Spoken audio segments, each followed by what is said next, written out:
और अगर आप टेम्परेचर कह रही हैं 16 डिग्री है, तो क्योंकि अभी ना मिड अक्टूबर है, ऑस्ट्रेलिया में मिड अक्टूबर में अभी ज्यादातर ठंड होती है।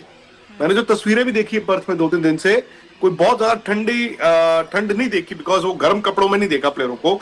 बट वहां पर अगर, क्योंकि मुझे याद है 3 साल पहले वर्ल्ड T20 का मैच यहीं पे जो साउथ अफ्रीका और इंडिया का था, खुशी बहुत ज्यादा ठंड थी, बहुत ज्यादा, मतलब बहुत ज्यादा ठंड थी, बट वो रात का मैच था। तो अब अगर थोड़ा ठंड हो गया, ठंड हो गई यार, फिर यहाँ पे ना रन्स बनाने इतने आसान नहीं होंगे। यहाँ पे ये नया स्टेडियम है, ऑब्वियसली ये पुराना स्टेडियम नहीं है जो वाका जहां पर हम पहले क्रिकेट देखते थे। ये थोड़ा सा ना बंद है स्टेडियम। वाका जो था, जिसको पिछले कुछ साल पहले उन्होंने मतलब उस तरह से बंद कर दिया, और अब ये इस स्टेडियम में ज्यादा ऑप्टस में मैचेस कराते हैं। ऑप्टस में ही भारत ने टेस्ट मैच भी जीता था। वाका खुला हुआ था। वाका का जो मैदान था पर्थ में, वो खुला था।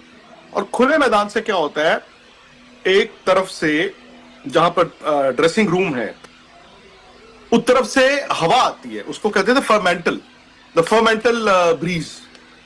और वो खुशी जब हवा आती है, वो एक स्पेसिफिक टाइम की हवा जब आती है ना, वो इतनी तेज हवा होती है कि मतलब बॉलर कहता है ये कंडीशंस मेरे लिए बन गई हैं, बिकॉज वो मॉइस्चर लेके आती है। बड़ी तेज हवा आती थी। ये जो स्टेडियम है ऑप्टस, ये ना बंद है। ये मतलब ऐसे जैसे होता है ना बुलरिंग टाइप, ऐसे है, और वो चारों तरफ से बंद है। सो हवा जो है वो ट्रैप होती है। मतलब ये ऐसा स्टेडियम नहीं है जो वाका में था, हवा चलती रहेगी, यहाँ हवा ट्रैप होती है। तो अब पता नहीं, मतलब बट जो भी है, जहां तक मुझे याद है, उस वर्ल्ड कप T20 के मुकाबले में सूर्या ने आई थिंक 49 बनाए थे। बाकी साउथ अफ्रीकन फास्ट बॉलर्स ने भाई यहीं पे रखा था सब। अच्छा सर, क्योंकि आपने सूर्या का नाम लिया तो मैं बस मतलब मेरे एकदम से दिमाग में आया कि सूर्या ने आज उन्होंने मतलब उनका एक पॉडकास्ट हुआ, वहां उन्होंने ये बोला है कि मैं बनना चाहता हूं कप्तान। अभी भी उन्होंने बोला कि ओडीआई कैप्टन मैं बनना चाहता हूं, जिसके लिए मैं 100% ट्राई करूंगा।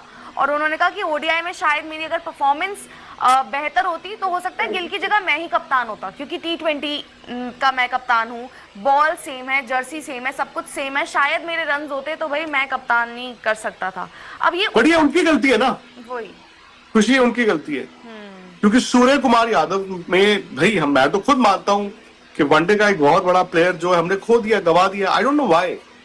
अभी आप T20 में भी देखें, सूर्य को ना थोड़ा सा मेंटल रीएडजस्टमेंट करनी पड़ेगी एबिलिटी के हिसाब से। तो वो अब आज अगर वनडे टीम में नहीं है तो ये उनका कसूर है। सेकेंडली, जहां तक कप्तानी की बात है, अब तो खैर नहीं होगी। अब तो यही है कि वो वर्ल्ड T20 में फरवरी मार्च तक कप्तान हैं, एंड बेसिस उनकी परफॉर्मेंस, बेसिस इंडिया का रिजल्ट, उसके बाद वहां पर भी चेंज होगा। तो आई नो उन्होंने ये कहा होगा कि मैं बन सकता था, बट आई डोंट नो अगर उन्होंने ये कहा है कि अब भी बनना चाहता हूँ वनडे का कप्तान, कहा है यही चीज, तो थोड़ा मुश्किल ही है। मतलब देखा जाए वो टीम में नहीं है, से भी आप देखें ना, तो he is not in the team right now. वो वनडे की टीम में नहीं है ना। एंड सेकेंडली यार, जो टेस्ट मैच का आपका शुभमन गिल कप्तान है, भाई वनडे का तो लॉजिकल एक्सटेंशन है ना। वनडे का तो आप उसको कप्तान बनाते ही बनाते हो, जो आपका टेस्ट मैच का कप्तान है, वो तो बड़ा लॉजिकल ट्रांजिशन है।